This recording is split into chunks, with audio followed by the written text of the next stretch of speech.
Salut tout le monde, on se retrouve aujourd'hui avec une nouvelle vidéo. Donc on va parler cheveux. Je vais vous expliquer un petit peu ce qui s'est passé dans mes cheveux, pourquoi je suis passée de ça à ça. Donc en gros un jour j'ai décidé de me lisser les cheveux parce que je voulais voir à peu près la longueur de mes cheveux, parce qu'ils avaient vraiment poussé et que ça faisait longtemps que je les avais pas lissés, j'avais pas mis de sèche-cheveux, rien du tout. Donc j'ai demandé à une pote de me le faire. Donc on a tout fait comme on faisait avant parce qu'elle avait l'habitude de me lisser les cheveux quand on était au lycée. Et donc voilà, on a fait le brushing, on a protégé mes cheveux avant avec une petite huile, ensuite on a lissé. Donc super bien, j'avais des cheveux super longs, si vous voulez je vous montrerai en photo quelque part la longueur de mes cheveux. Et en fait je me lave les cheveux donc une fois par semaine, et au moment de me laver les cheveux, et je me dis mais attends, il y a une odeur bizarre, genre je sens mon shampoing, je me dis mais attends, c'est mon shampoing qui pue ou... C'était grave bizarre. Donc vas-y, je me suis dit bon, c'est sûrement moi, j'ai un problème.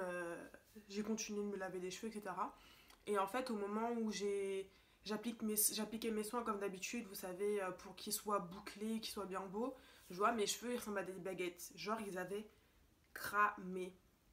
Mes cheveux avaient cramé. Littéralement, c'était comme si je m'étais redéfrisé les cheveux en fait. Je suis repartie à zéro parce que j'étais déjà passée par une phase de transition avant, où pendant 2-3 ans j'ai vraiment galéré pour avoir des boucles et avoir des beaux cheveux.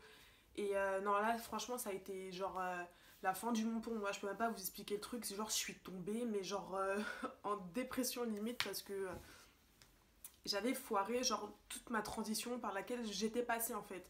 Donc ça veut dire c'était en novembre dernier. Donc là ça va faire bientôt un an que ça s'est passé. Donc mes cheveux ils reprennent vraiment petit à petit, c'est vraiment lent, super lent. Et sur le coup je me suis dit vas-y je vais raser toute ma tête, parce que il y avait que ce moyen là en fait, faire un big shop entre guillemets pour que mes cheveux repoussent de manière sain, et que voilà, repartir à zéro. Mais honnêtement déjà de un, c'est impossible que je me rase les cheveux parce que déjà de un j'ai une grosse tête, de deux j'ai une longueur, et le fait de tout couper moralement c'était pas possible, parce que avant je stagnais toujours à cette hauteur là, et là je suis descendue plus bas et moralement je pouvais pas le faire. Même là j'essaie de couper les pointes qui sont entre guillemets qui ressemblent à des bâtons. C'est des bâtons, c'est des longues tiges. Vous avez pu voir sur mon ancienne vidéo, j'ai des tiges, j'ai des cheveux qui sont bouclés et j'ai des cheveux, on dirait des tiges, des bâtonnets là tout secs.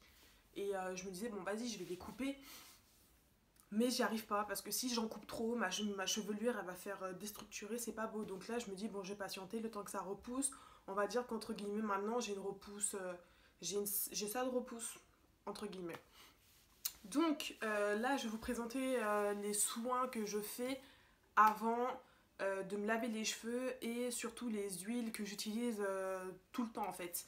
Euh, Par contre, je vous montrerai pas mes shampoings, après shampoing, etc. Ça, je pense que je le ferai dans une autre vidéo. Donc, je vais vous montrer entre guillemets. Voilà, c'est mon petit pot à soins. Alors, je vais vous montrer ce que je fais d'abord avant de me laver les cheveux. Donc, je le fais pas souvent dernièrement, je l'ai pas fait parce que j'ai déménagé, j'avais plein de trucs et franchement, j'avais pas le temps de m'occuper de mes cheveux. Et je vois qu'il y a vraiment une différence entre quand je fais ce masque avant de me laver les cheveux et quand je le fais pas en fait. Donc, en fait, si vous voulez, c'est avec des poudres que vous trouvez chez Aromazone, même dans certains magasins Afro ou des magasins de pack-pack. Donc, sous ce format-là. Ce que je fais souvent sur Aromazone, parce que des fois au taf je m'ennuie un peu, je vais sur Aromazone, je regarde presque tout, je regarde les propriétés, qu'est-ce que ça pourrait apporter à mes cheveux, etc. Et après je me fais une petite liste personnelle, et chaque mois ou quand je commande, j'essaye de prendre un produit pour tester. Donc comme je disais, voici 3 poudres que j'utilise en fait pour mes masques avant mes shampoings. Donc tout d'abord il y a la poudre de Kapoor Kashli, qui est comme ça, qui vient de chez Aromazone. Donc c'est une poudre qui rend les cheveux plus épais et brillants et qui stimule la pousse. Ensuite j'utilise la poudre d'Amla, donc pareil, qui ressemble à ça. Donc c'est une poudre qui prévient la chute des cheveux et stimule la pousse. Elle est riche en vitamine C. Donc voilà, vous pouvez aussi l'utiliser pour le visage, elle illumine le teint, elle purifie et elle nettoie l'épiderme, donc la peau. Pareil, j'aime bien ces poudres, elles marchent bien avec mes cheveux. Et enfin, il y a l'aîné neutre. Donc c'est une poudre, c'est un soin capillaire non colorant qui apporte force, brillance et volume aux cheveux. Ces poudres, vous pouvez les utiliser aussi sur des cheveux des cheveux lisses, c'est pas forcément des cheveux crépus, enfin des cheveux de noir entre guillemets, je veux dire, j'ai déjà vu des blanches utiliser ces produits et ça marchait très bien sur leurs cheveux, ça les rendait plus épais, brillants, etc. C'est vraiment pas, je vous enferme vraiment pas dans une case que utiliser, tout le monde peut utiliser ces produits. Donc après les poudres, moi j'utilise des huiles, donc tout ce qui va être l'huile d'avocat, l'huile de ricin, comme ça, j'utilise l'huile de jojoba, l'huile de moutarde, l'huile de picoui que j'adore et qui sent super bon, et l'huile de brocoli. Voilà. Donc si vous voulez, l'huile de moutarde c'est pour la pousse des cheveux, ça stimule la circulation sanguine au niveau du crâne, du cuir chevelu pardon, donc, et ça lutte contre la chute des cheveux. Donc l'huile de ricin pareil c'est pour la pousse des cheveux, je pense que vous le savez tous hein, aussi. Ça marche pour les ongles, j'utilise aussi pour les cils, les sourcils, franchement cette huile elle est super bien.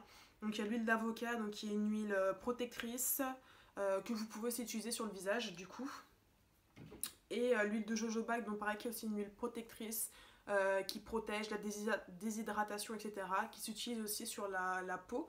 Vous pouvez l'utiliser en fait en démaquillant, c'est une huile démaquillante pour enlever votre maquillage avant votre nettoyage de peau. Et voilà, il y a l'huile de picoui qui aide en fait qui les dessine quoi. Elle est vraiment top et elle sent super bon. Et l'huile de brocoli donc qui rend les cheveux plus brillants et plus faciles à coiffer, et qui contrôle les frisottis donc pour créer de belles boucles, voilà. Et enfin l'huile qu'on doit tout avoir dans notre salle de bain, c'est l'huile de coco. L'huile de coco franchement vous pouvez vous en servir pour tout, c'est vraiment un must have à avoir dans votre salle de bain. J'utilise pas sur ma peau parce que je sais que c'est comédogène, alors il y a des filles qui n'ont aucun souci qui peuvent utiliser, moi j'ai peur que ça me cause des petits boutons ou ça bouche mes pores donc je le fais plus. Et des huiles que je n'ai pas, il y a tout ce qui est l'huile d'argan, voilà, il y a énormément d'huiles qui existent en fait pour les cheveux, franchement prenez le temps de vous renseigner. Et enfin il y a l'aloe vera, donc vous en achetez en magasin, vous prenez les tiges, les feuilles et vous vous en mettez partout sur vos cheveux, voilà, vous faites un petit masque, c'est super bien aussi. Donc le dernier truc que j'ai à vous montrer, dans l'un des derniers trucs, c'est en fait une bouteille qui contient 21 huiles. Donc j'ai une amie qui l'a utilisée, elle l'a pas forcément aimé.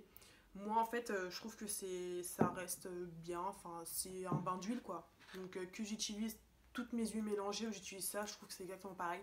Donc pareil, je fais mon bain d'huile, je le pose sur mes cheveux et je laisse le temps que j'ai envie, 2 heures, 3 heures, une nuit, ça dépend vraiment de vous. Donc je vous ai montré ces poudres et ces huiles en fait parce que moi j'en fais des masques, c'est-à-dire que je mélange les poudres, donc je sais pas, je prends une cuillère de chaque ou 2 cuillères de chaque, des grosses cuillères, hein. Je mets un peu d'huile, je mélange ce que j'ai envie de faire, bon là je veux que l'hydratation, là je veux que ci, je veux que ça.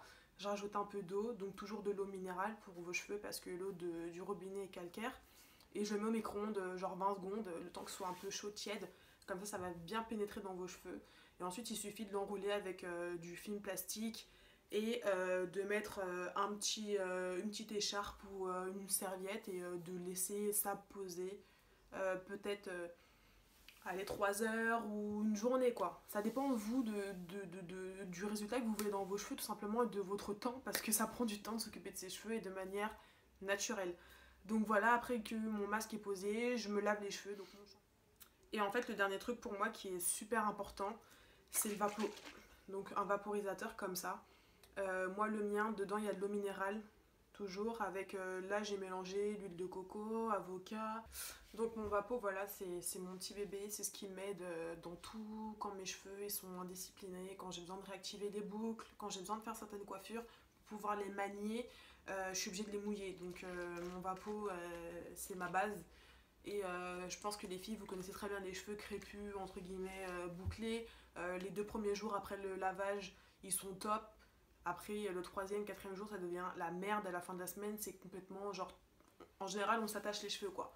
Donc, c'est vraiment genre un sauveur. Vous devez forcément en avoir un dans votre salle de bain. Enfin, moi, en tout cas, je vous le conseille. Donc voilà, je vous ai montré à peu près les essentiels de ce que j'utilise avant mes shampoings. J'espère que cette vidéo vous a plu. N'hésitez pas à me dire en commentaire ce que vous utilisez. Si vous avez des petites recettes, entre guillemets, miracles, Donc voilà, de me les partager, ça me ferait plaisir et surtout peut-être que je pourrais découvrir des nouveaux trucs. Donc je vous fais des gros bisous, n'hésitez pas à liker si vous avez aimé la vidéo et on se dit à la prochaine. Bisous les filles.